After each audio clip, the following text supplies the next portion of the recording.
एकनाथ शिंदे, प्रताप सरनाईक आणि शिवसेनेच्या नेतृत्वाने उद्धव ठाकरेंनी सुद्धा तुमचा अनेक वेळा वैयक्तिक अपमान केला. म्हणजे काय ते ऐकून घ्या. म्हणजे एकनाथ शिंदे आणि प्रताप सरनाईक तुम्ही खासदार असूनही तुमचा एकेरी उल्लेख करायचे. अरे ह्याला काय कळतंय, हा काय मतं आणतो का, आपल्यामुळे हा निवडून आणलाय, असं तुम्हाला सतत घालून पाडून बोलायचे. हे खरं आहे का? अनेक वेळेला माझी एक अपेक्षा होती की ज्या वेळेला लोकसभेची निवडणूक संपूर्ण महाराष्ट्रात झाली आणि शेवटच्या टप्प्यामध्ये 30 एप्रिल 2009 साली ही मुंबई आणि ठाण्यात झाली. या संपूर्ण 10 जागांवर एनडीएचे उमेदवार हारले. केवळ शिवसेनेचे नाही तर भाजपचेही हारले.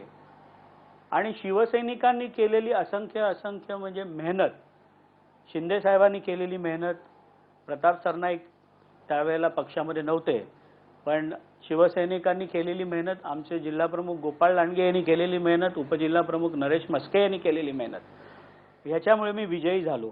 पण माझी एक प्रामाणिक अपेक्षा होती की या 100% यशापैकी 0.01% हे यश उमेदवार म्हणून माझं असेल, तो सन्मान मला मिळेल, अशा प्रकारची माझी भावना होती. पण कायम तू आमच्यामुळे निवडून आलायस, तुला 4 लोकही ओळखत नाहीत, अशा प्रकारची जी भावना किंवा जी वागणूक मिळायची ती कुठेतरी मनाला कायम तुमची अवहेलना केली. त्याबद्दल मी अजून काही बोलणार. तुमच्या डोळ्यामध्ये अश्रू आहेत. आनंद परांजपे, एका खासदाराच्या डोळ्यामध्ये अश्रू आहेत. नेमकं काय घडलंय? कारण खासदार हा एकटा नसतो, व्यक्ती नसतो, जनतेचा प्रतिनिधी आहे. नेमकं काय घडलंय मला सांगा. पण ब्रेक घेऊयात. हा, ब्रेक घेऊ.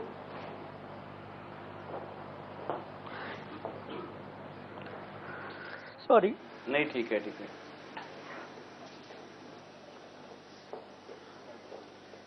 मी समजू शकतो तुमची जी काय हे आहे, तुम्ही धीरानं घेतलंय आणि काय कुचंबणा झाली असेल, काय अवहेलना झाली असेल, मी समजू शकतो. घालून पाडून बोलले असं ते म्हणाला. लोकांसमोरही त्यांनी तुमचा अपमान केला. माझी अपेक्षा होती प्रामाणिक की मी एक साधा शिवसैनिक आहे. स्वर्गीय प्रकाश परांजपेंनीही या शिवसेनेसाठी भरपूर काही केलं. त्यांच्या पावलावर पाऊल ठेवून, धर्मवीर आनंदिके साहेबांचा आदर्श डोळ्यासमोर ठेवून चांगलं काम आपण मतदारसंघासाठी करावं, ही प्रामाणिक इच्छा होती. पण मी समजतो की कुठेतरी मीच कमी पडलो किंवा माझ्यात ते कर्तृत्व नसेल असं त्यांना वाटलं. ठीक आहे, या विषयावर मी तुम्हाला अधिक विचारत नाही, याचं कारण हा एक भावनिक मुद्दा आहे. तुमचा प्रचंड मोठा अपमान झाल्याचं मला समजतं आणि याचा अपमान जेव्हा माणसाला होतो तेव्हा त्याच्या डोळ्यात अश्रू येतात. आनंद परांजपे, पण तुम्ही धैर्य दाखवलंय. मला सांगा, हे सगळं उद्धव ठाकरेंच्या कानावर घालायचा तुम्ही प्रयत्न केला? मला माहित नाही की उद्धव साहेबांपर्यंत हे पोचलंय किंवा नाही पोचलंय, पण माझ्याकडनं मी अनेक वेळेला प्रयत्न केला. किंबहुना मी कुठेतरी कमी पडलो असेल त्यांच्यापर्यंत पोचायला, असं मला वाटतं. पण उद्धव ठाकरेंशी तुमचा थेट संपर्क होता. तुम्ही प्रकाश परांजपे यांचे चिरंजीव आहात. हे घराणं 1970 सालपासून शिवसेनेसाठी खस्ता खातंय. तुम्ही मातोश्रीवर जाऊन हे का सांगितलं नाही? ज्यावेळेला मला असं जाणवत होतं की ज्या वेळेला माझ्या भावाच्या लग्नाचं निमंत्रण हे मी राजसाहेबांना द्यायला गेलो आणि ते लग्नाला आले सुद्धा, तेव्हापासून कुठे ना कुठेतरी माझ्याबद्दल संशय हा निर्माण केला गेला. मग ते अगदी सेंट्रल हॉलमध्ये मी अगदी राहुल गांधींना भेटलो. सेंट्रल हॉल ही अशी जागा आहे की जिथे सर्व खासदार एकमेकांना भेटतात. राहुल गांधी ही एक लोकसभेचे सदस्य आहेत आणि एका सहकार्याच्या नात्याने मी केवळ त्यांना भेटलो. 5 मिनिटाची ती भेट झाली.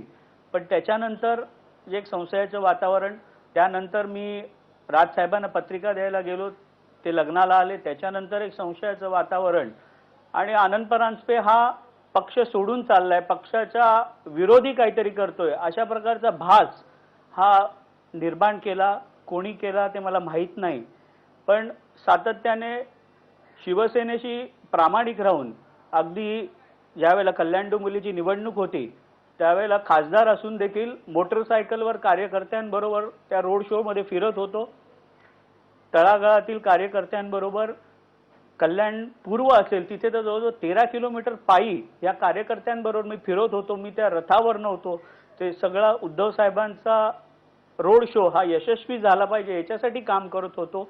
अगदी झेंडे लावण्यापासून ते खुर्च्या लावण्यापर्यंत ते अगदी काल परवापर्यंत 15 जानेवारीला ज्यावेळेला भगवा गार्ड हा कन्सेप्ट शिंदे साहेबांनी सुरू केला, रात्री 11 पासून सकाळी 5 पर्यंत मोटरसायकलवर कार्यकर्त्यांबरोबर फिरत होतो गस्त पथकामध्ये.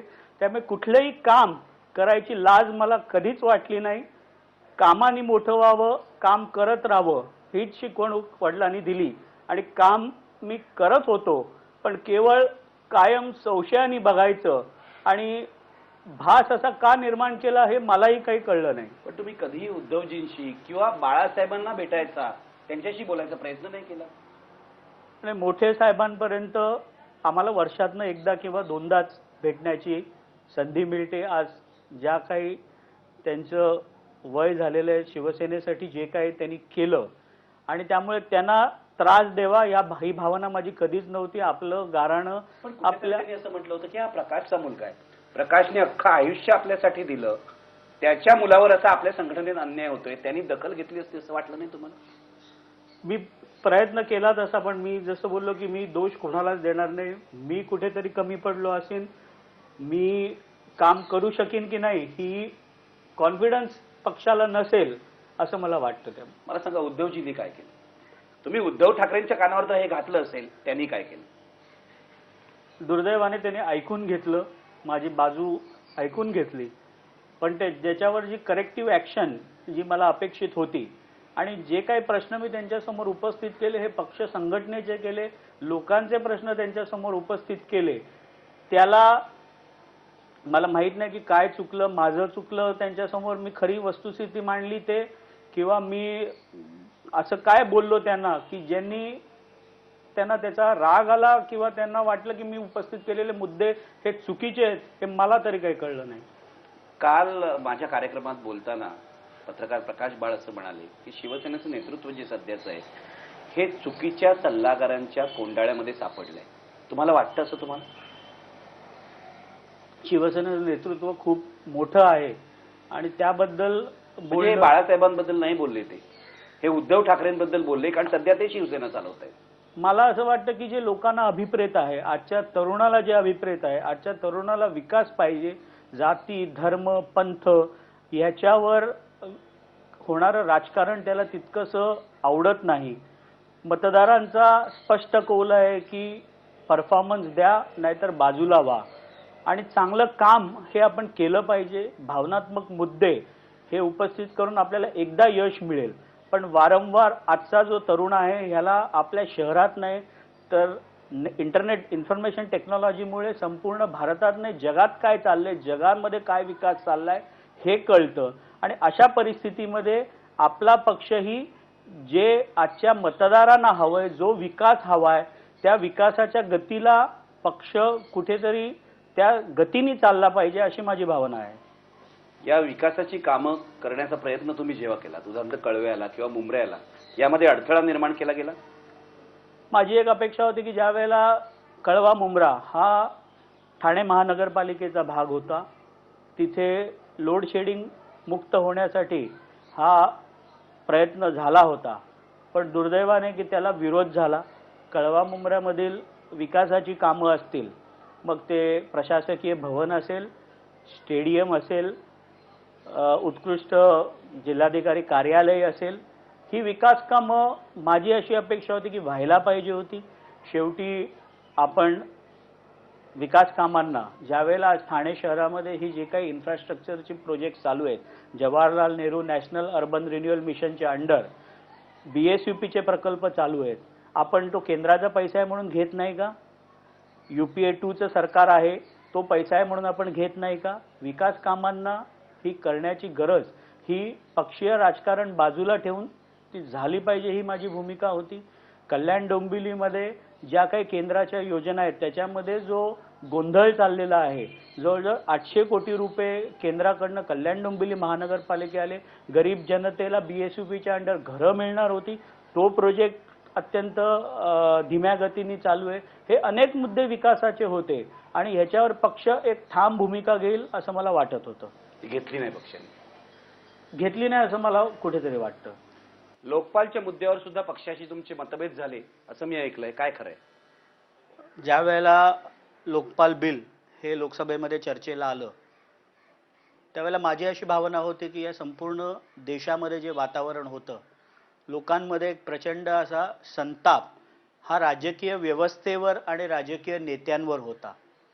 आणि म्हणून सर्व लोकांची अशी भावना होती की एक सशक्त लोकपाल जो ह्या भ्रष्टाचारावर आळा आणू शकेल हा झाला पाहिजे.